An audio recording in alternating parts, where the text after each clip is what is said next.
नमस्कार, मी मनीषा कुलकर्णी. माझ्या आदर्श पंक्ती या चॅनलतर्फे परवा बहिणाबाईंची जी कविता माझ्या वाचनात आली त्याबद्दल मी आपले थोडेसे विचार आपल्याबरोबर शेअर करणार आहे. बहिणाबाई म्हटलं की अरे संसार संसार, मन वढाय वढाय, अरे खोप्यामंदी खोपा, ह्या साधारण कविता आपल्या डोळ्यासमोर येतात. पण त्यांच्या इतक्या कविता ह्या जीवनातल्या अनुभवातून साकारलेल्या आहेत की मला खरोखर आश्चर्य वाटतं की ज्या कधी शाळेत गेल्या नाहीत, ज्यांना शाई म्हणजे काय माहिती नाही, लेखणीचा कधी स्पर्श नाही,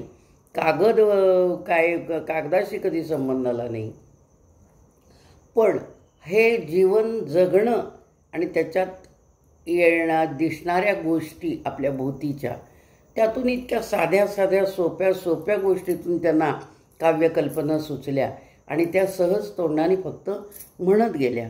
नंतर त्यांच्या त्या मुलांनी आणि पुतण्यांनी त्या जशा जशा म्हणतील तशा तशा त्या लिहून ठेवल्या. म्हणून त्या काही कविता आपल्यापर्यंत पोचल्या आणि काही तर नाहीच म्हणजे पोचल्या. आणि प्र.के. अत्रे साहेबांनी सोपानदेव चौधरींनी ज्या वेळेला त्यांचं ते काव्याचं बाड आहे लिहिलेलं ते नेऊन दिलं आणि याचं काय करायचं म्हणाले, त्यावेळेला प्र.के. अत्रे म्हणाले ते वाचल्यानंतर, अहो हे सोन्यापेक्षा अनमोल गोष्ट आहे, हे आपण प्रकाशित करूया आणि याचा संग्रह करून ठेवूया. म्हणून या कविता आणि त्यांच्या ज्या जगण्यातून त्यांना ज्या कल्पना सुचल्या आणि सहज सुचत गेल्या, त्यातून जे काव्य साकारलं ते आपल्यापर्यंत काही स्वरूपात पोचलेलं आहे. त्यातलीच एक कविता, त्या म्हणजे मला पण इतकं आश्चर्य वाटतं की आम्ही इतकं शिकलो, सगळे लोक भरपूर शिकले, ग्रॅज्युएट झाले, कोण इंजिनियर आहेत, कोण डॉक्टर आहेत, कोण काय आहेत, कोण साहित्यिक आहेत, कोण काय, पण कविता करताना आपल्याला या शब्दाला काय म्हणतात, त्या शब्दाला काय म्हणतात, त्याला प्रतिशब्द कुठला आहे, तो त्याचा यमक जुळेल का नाही, मग ती कल्पना कशी करायची, आणखीन काय काय, त्या कल्पना लढवून आपण कविता करतो. पण ह्यांचं तसं नाही आहे. साधं शेतात गेलं, शेताकडं बघून कविता, रोप उगवलेलं दिसलं त्याच्याकडून त्याच्याकडं बघितलं की कविता, पक्षी पाहिले की त्यांच्यावर कविता. हे तिथल्या तिथं इतकं सुचणं, हे सुचणं जे आहे हे नैसर्गिक आहे त्यांच्या बाबतीतलं, आणि आपण जे आहे त्या कल्पना तयार करतो तसं त्यांचं नाही आहे. ह्या सुचण्यातून त्यांनी ते लिहिलं आहे. मग हे कसं सुचतं, तर त्या काय म्हणतात की हे मला सरस्वतीचा वरद हस्त आहे आणि सरस्वती देवी माझ्याकडून हे करून घेते, बोलून घेते. त्यांची भाषा ही अहिरणावी भाषा आहे की थोडासा फरक आहे आपल्या त्यांच्या मराठीमध्ये, पण कल्पना कळतात आपल्याला. तर त्या म्हणतायत की शेतामध्ये काम करायला गेल्यानंतर, आणि त्यांच्या काव्यामध्ये सुद्धा बघा, त्यांना कुठं काय व्याकरण, आता ते शिकलेलेच नाही, तर व्याकरण, नियमक आणि ते शब्दाला शब्द जुळवत खाली यायचं कविता करत, हे कुठलं काय त्यांना गंध होता.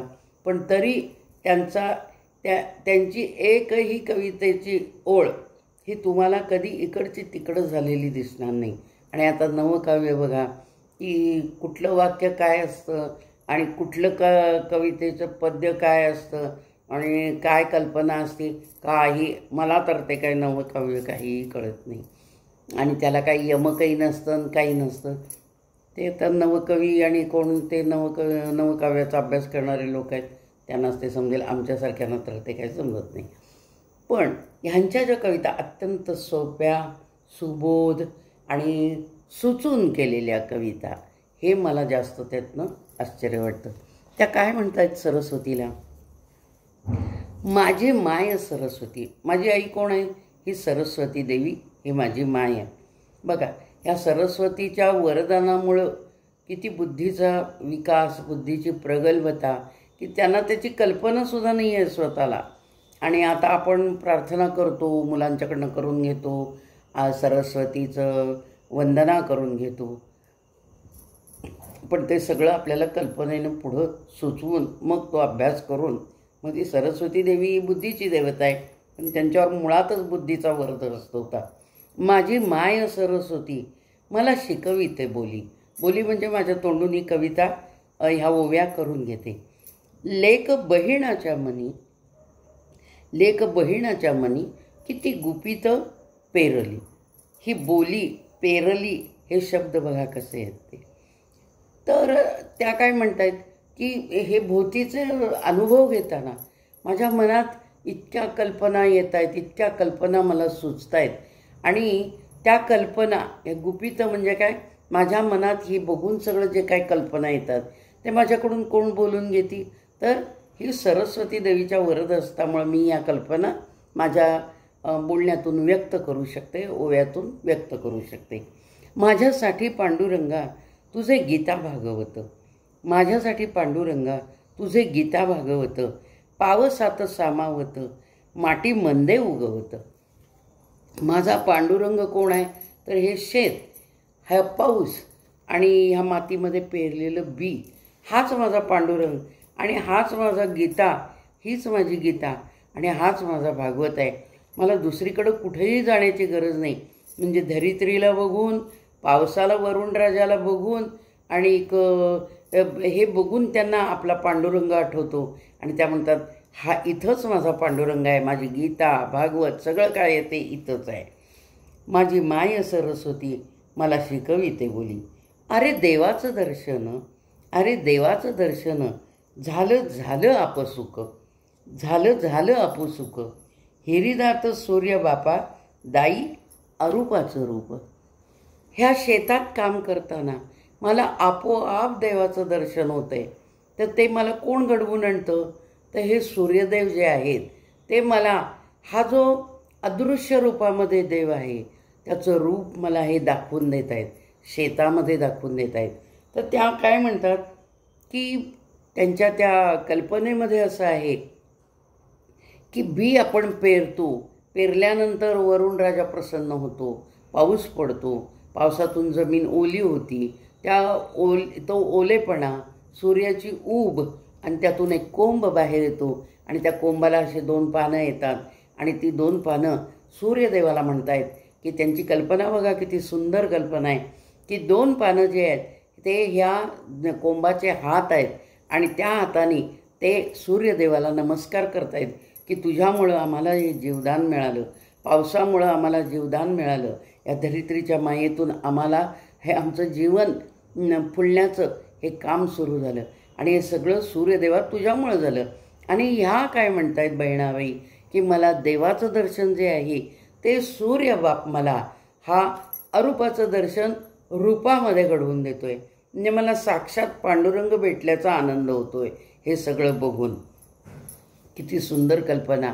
आम्हाला अशा कल्पना काहीही सुचत नाहीत. आम्ही एवढं शिकलो केलो पण आम्हाला का आयुष्य नाही, आम्हाला सगळं ह्याच्यात वाटतं ह्याच्यात काय त्याच्यात काय आहे, हे कसलं काय ते काय ते तसंच असतं, हे असंच असतं एवढंच आपण म्हणतो, बाकी आपल्याला काहीही सुचत नाही. आणि त्यांना किती किरकोळ गोष्टीतून त्यांच्या कल्पना, किती सुंदर कल्पना त्यांच्या त्या ओवीतून आपल्याला प्रगट झालेल्या दिसतात.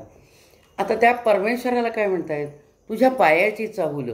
आता हा जो पांडुरंग आहे तो मला दर्शन देणार आहे, तर ते मला कसं कळतं, तर हे जे काही पीक उगवतं त्या पिकाची जी सळसळ होती, पानांची सळसळ होती, त्यावेळेला मला तुझी पांडुरंगा चाहूल लागती बरं की तू मला दर्शन द्यायला येणार आहेस आणि तुझं जे अदृश्य रूपातलं रूप आहे ते मला ह्या दृश्य रूपामध्ये दिसणार आहे. तर काय, तर हा कोंब, ही पानं आणि ही झाडांचं त्याच्यावर पाऊस पडल्यानंतर एक आनंदी वातावरण दिसणं, झाडंसुद्धा कशी डोलताना छान दिसतात बघा, सजीव आहेत ती शेवटी, त्यांनासुद्धा पाणी मिळालं म्हणजे किती आनंद होतो. पानंसुद्धा अशी कशी तृप्त झाल्यासारखी दिसतात, हे आपण त्याच्याकडे बघितलं की आपल्याला कळतं. आणि बहिणाबाई म्हणतात हेच माझं देवाचं दर्शन आहे आणि पांडुरंगा याची जी सळसळ आहे त्यातून मला तू तुझ्या पावलांची चाहूल देतोस आणि मला तुझं दर्शन देतोस. आणि तो जो वारा आहे, तो झाडांचा वारा, तो माझ्या कानामध्ये सांगतो पांडुरंग यायला लागला आहे, तुला दर्शन द्यायला यायला लागला आहे आणि मग मला तुझं हे दर्शन घडतं. किती सुंदर कल्पना, किती म्हणजे प्रत्यक्ष सरस्वतीचा वरद असल्याशिवाय अशा गोष्टी घडणं अशक्यच आहे. आणि त्यांच्या बुद्धीची जी प्रगल्भता आहे की शिकलेल्या लोकांनासुद्धा हे सुचत नाही. कल्पना लढवत बसून काव्य करावं लागतं आणि यांना सोप्या सोप्या गोष्टीतून आम्ही काय म्हणतो, चुलीवर ठेवला तवा की आम्हाला भाकरी मिळते, पीठ असतं, जोंधळे असतात. तसं नाही आहे. त्या काय म्हणतात, जीवनाचं तत्त्वज्ञान काय सांगतात, चटका बसल्याशिवाय भाकरी मिळत नाही. हे आम्हाला कधीही लक्षात आलं नाही. म्हणजे कोणत्याही गोष्टीचा जीवनात संघर्ष असल्याशिवाय हे सुख आपल्याला दिसत नाही, पुढचं सुख प्राप्त होत नाही. अशा ह्या कवयित्रीला, महान कवयित्रीला माझे शतशः वंदन. आणि अशाच त्यांच्या कविता आम्हाला अभ्यासाला मिळत अशी मी इच्छा करते. आणि मला काही म्हणजे आढळून आल्या तर मी आपल्याबरोबर त्या शेअर करीन. आत्ताची सुद्धा माझं मी काय जे 4 विचार मांडले ते आपल्याला जर आवडले असतील तर माझ्या चॅनलला सबस्क्राईब करा, कॉमेंट्स द्या. म्हणजे मलाही कळतं, मलाही स्फूर्ती येते आणि मी आपले विचार आपल्यासमोर मांडू शकते. जय श्रीराम. धन्यवाद.